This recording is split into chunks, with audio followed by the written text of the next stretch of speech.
میرے آقا کے پسینے میں خوشبو ہے، میرے آقا لاوطان میں خوشبو ہے، میرے آقا حضور علیہ السلام کے معجزات دیکھو، میرے آقا کے معاملات دیکھو،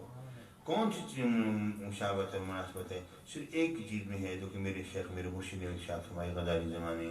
کہ فرما دیجیے میں تمہارے مثل بشر ہوں، کس چیز میں؟ معبود نہ ہونے میں تمہارے مثل بشر ہوں، انما الہ الہ واحد، کہ تمہارا اور ہمارا معبود ایک ہے۔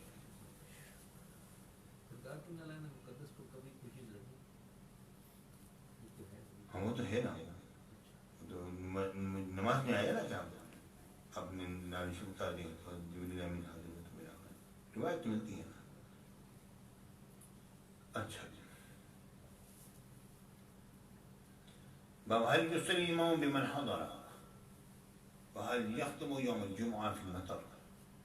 کہ امام جو ہے جو لوگ موجود ہیں ان کے ساتھ نماز پڑھ لے،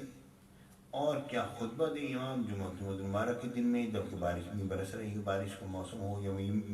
برس رہا ہو، اس موقع پر کی خطبہ دے لوگوں کو، اس بارے میں باب ہے۔ اچھا جی، ہمیں حدیث باب میں حدثنا عبداللہ بن عبد الوہاب، ہمیں حدیث باب بیان کیا عبداللہ بن الوہاب نے قال حدثنا حماد بن زید، ہمیں حدیث باب بیان کیا حماد بن زید نے، ان کا ہمیں حدیث باب بیان کیا عبدالحمید صاحب الزیادی نے، انہوں نے کہا کہ میں نے سنا حضرت عبداللہ بن حارث سے قال خطبنا ابن عباس فی یوم ذی رضع، فرماتے ہیں ہمیں حضرت عبداللہ بن عباس رضی اللہ تعالیٰ عنہ نے خطبہ دیا جس دن کی بہت زیادہ کیچڑ مچی ہوئی تھی، کیچڑ ہوئی تھی۔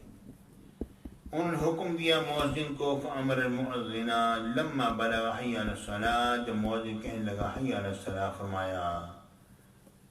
قل الصلاۃ فی الرحال، یہ نہ کہو اور نماز کی طرف، یوں کہو کہ نماز اپنے اپنے رہائش گاہوں میں۔ تو لوگ ایک دوسرے کو دیکھنے لگے جو لوگ وہاں موجود تھے، گویا کہ وہ اس بات کا انکار کر رہے تھے کہ یہ آج یہ کیسا معاملہ ہو گیا۔ آپ نے فرمایا کہ کأنکم انکرتم ھذا، گویا کہ تم انکار کر رہے ہو، تم ایک دوسرے کو حیرت سے دیکھ رہے ہو یہ کیا کر دیا میں نے۔ پھر فرماتے ہیں ان ھذا فعلہ من هو خیر منی، قسم بخود فرماتے ہیں بے شک یہ کیا ہے اس ذات نے جو کہ مجھ سے کہیں بہتر ہے، حضور علیہ السلام، اور بے شک وہ جمعے کی نماز تھی جو کہ فرضی نماز ہے، اور فرمایا کہ اور میں یہ ناپسند کرتا ہوں کہ میں تمہیں اس صورت میں نکالوں گھروں سے کہ تم کیچڑ کو لتاڑتے ہوئے آؤ اپنے گھٹنوں کی تک، کہ گھٹنوں تم کیچڑ میں ہو جاؤ اور تم مسجد میں پہنچو، تو مجھے یہ بات پسند نہیں، تو اس لیے میں نے یہ بات کہی ہے کہ تم اپنے گھروں میں نماز پڑھو۔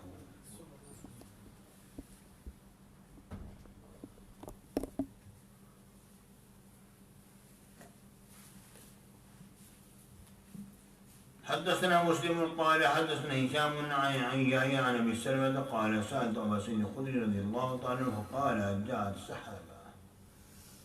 الله اكبر فمطرت حتى سال السقف،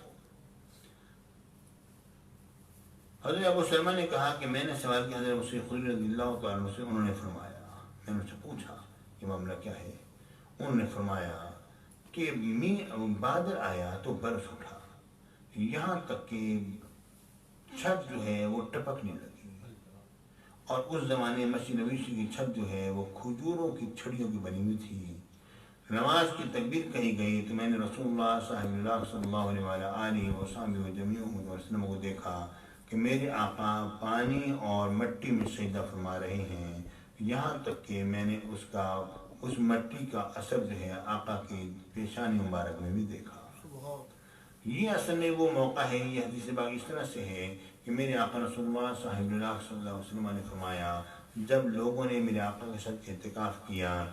اور درمیان کے عشرے میں، تو میرے آقا نے فرمایا کہ جس کا انتظار ہے، جس کو تم دیکھ رہے ہو یعنی لیلۃ القدر، وہ اگلے عشرے میں آئے گی، تمہیں ابھی اعتکاف کو ختم نہیں کرنا۔ اس دفعہ 20 دن کا صحابہ کرام نے، خوش قسمت صحابہ میرے آقا کے ساتھ اعتکاف میں بیٹھے، اور اس موقع پر میرے آقا نے فرمایا کہ مجھے لیلۃ القدر دکھائی گئی ہے یہ کہ میں مٹی اور پانی میں سجدہ فرما رہا ہوں۔ تو اس موقع پر جو برسا تو پوری چھت نہیں ٹپکی، بلکہ صرف محراب کی جگہ ٹپکی اور پانی جو ہے وہ میرے آقا کے سجدے کرنے کی جگہ میں آیا اور میرے آقا نے سجدہ فرمایا، تو وہ لیلۃ القدر تھی۔ رؤیا الانبیاء وحی،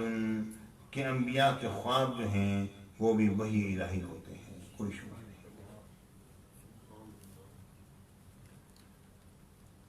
حدثنا آدم قال حدثنا شعبة قال حدثنا أنس بن سيرين قال سمعت أنسا يقول قال رجل من الأنصار إني لا أستطيع الصلاة معك وكان رجلا ضخما۔ اللہ بس سیدنا انس بن مالک رضی اللہ تعالیٰ فرماتے ہیں ایک انصاری شخص تھا، اس نے عرض کیا کہ میں آپ کے ساتھ یا رسول اللہ نماز نہیں پڑھ سکتا ہوں، کیونکہ وہ ایک بہت موٹا شخص تھا، اس کے لیے آنا جانا بڑا مسئلہ تھا، چلنا پھرنا مسئلہ تھا۔ تو میرے آقا نبی اللہ صاحب اللہ صلی اللہ علیہ وسلم و جمیع محمد وسلم کے لیے اس نے کھانا تیار کیا کہ میرے آقا تشریف لائیں اور کھانے پر تشریف لائیں اس کے گھر میں۔ تو اس نے میرے آقا حضور علیہ السلام کے لیے چٹائی بچھائی اور چٹائی کے اطراف جو ہیں اس نے اس کو دھویا اور حضور علیہ السلام نے اس پر 2 رکعتیں ادا فرمائی۔ یہ دلیل ہے اس بات کی کہ حضور علیہ السلام اور صحابہ کرام چٹائیوں پر نماز پڑھا کرتے تھے۔ وقال رجل من آل جارود، ایک آل جارود سے ایک شخص نے کہا انس بن مالک سے، اکان النبی صلی اللہ علیہ وسلم الضحى یصلی الضحى، کہ میرے آقا نبی اللہ صاحب اللہ صلی اللہ علیہ وسلم و جمیع وسلم نماز پڑھا کرتے تھے چاشت کی۔ قال ما رأيت صلی الا یومئذ، انہوں نے فرمایا کہ بس میں نے اسی دن حضور علیہ السلام کو چاشت کی نماز پڑھتے ہوئے دیکھا، اس کے علاوہ میں نے نہیں دیکھا۔ یعنی میرے آقا حضور نبی مکرم صاحب اللہ صلی اللہ علیہ وسلم نے چاشت کی نماز کبھی کبھار ادا فرمائی، اور اس چاشت کی نماز کو حضرت عبداللہ بن عمر رضی اللہ تعالیٰ عنہ نے بدعت بھی کہا۔ ایک مرتبہ اس طرح ہوا کہ حضرت میرے آقا کی وصال پاک کے بعد حضرت ام المؤمنین عائشہ صدیقہ رضی اللہ تعالیٰ عنہ کے حضرے کے پاس آپ لوگ جلوہ گر تھے اور کچھ لوگ چاشت کی نماز پڑھ رہے تھے۔ حضرت عبداللہ بن عمر رضی اللہ تعالیٰ عنہ سے کسی نے پوچھا حضور یہ کیا ہے؟ انہوں نے کہا کہ یہ بدعت ہے۔ ٹھیک ہے، جب فرمایا یہ بدعت ہے تو مطلب یہ ہے کہ حضور علیہ السلام نے اس طریقے سے پڑھنے کے بارے میں نہیں فرمایا تھا کہ سب لوگ اس طرح پڑھیں وغیرہ وغیرہ، اس کو انہیں بدعت قرار دیا۔ اور اس لیے ہم یہ کہتے ہیں بدعت کی 2 قسمیں ہیں، ایک اچھی بدعت ہوتی ہے اور ایک بری بدعت ہوتی ہے۔ لیکن لوگوں نے اس کا انکار کیا، لوگ کہتے ہیں نہیں جی بدعت جو بھی ہے وہ بری ہے، ختم معاملہ بس۔ اس طرح وہ جناب علی اس طرح انہوں نے بڑے دلائل دینا شروع کر دیے، بدعت جو بھی ہے بری ہے، جو بھی ہے بری ہے۔ بھائی جو بھی ہے بری ہے، جس میں میں نے پچھلی دفعہ کے بارے میں کلام کیا تھا تھوڑا سا 2 دن پہلے، حضرت عمر بن خطاب رضی اللہ تعالیٰ عنہ جو فرما رہے ہیں نعمت بدعت هذه، تم یہ تو کہو گے تراویح ہے تو بدعت، جنہوں نے اس کو بنایا جس طریقے سے وضع فرمایا وہ خود کہنے بدعت ہے، تم اس کے بدعت ہونے کا انکار کیسے کر سکتے ہو؟ یہ اگر اب یہ بتاؤ اگر ہر بدعت بری ہے تو تراویح آئندہ نہیں پڑھنی، اور جان لو کہ صحابہ کرام میں بری چیز نعوذ باللہ معاذ اللہ علیہ باللہ، یہ کیسا دین ہے سمجھ نہیں آتا۔ باب اذا حضر الطعام وقیم الصلاۃ، جب طعام آ جائے اور نماز کی تکبیر کہہ دی جائے، اب ادھر جناب علی گاڑی بھی تیار ہے اور کھانا بھی تیار ہے، ہمارے یہاں ہی محاورہ بولا جاتا ہے۔ تو حضرت عبداللہ بن عمر رضی اللہ عنہ جو ہیں یبدأ بالعشاء، ابدا فرمایا کرتے تھے رات کے کھانے سے، کہ آپ کھانا تناول فرمایا کرتے تھے، اور فرمایا حضرت ابو درداء نے یہی بندے کی مرد کی فقاہت یہی ہے کہ اس پہلے وہ اپنی حاجت کی طرف متوجہ ہو جائے، یہاں تک کہ جب وہ اس کی حاجت مکمل ہو جائے پھر وہ بعد میں نماز کی طرف متوجہ ہو، کہ اس کا دل جو ہے وہ پیٹ کی طرف سے خالی ہو، کہ یہ نہ ہو کہ میں نے بھی کھانا کھانا ہے۔ اس طرح میں ایک جملہ کہا کرتا ہوں، اکثر بولا کرتا ہوں، اور میں یہ کہتا ہوں کہ ہم لوگ کیا کہتے ہیں، ہم کہتے ہیں بھئی آؤ کھانا تیار ہے، حضرت نماز پڑھنے پھر تسلی سے کھانا کھائیں گے، نماز پڑھنے تسلی سے کھانا کھائیں، اور ہمارا دین یہ کہتا ہے پہلے کھانا کھا لو پھر تسلی سے نماز پڑھ لینا، ہمارا بالکل کام اب سارے الٹے پھولتے ہیں، ہاں بھی نماز پڑھنے پھر تسلی سے کھانا کھائیں گے، سبحان اللہ۔ جی اچھا جی. عن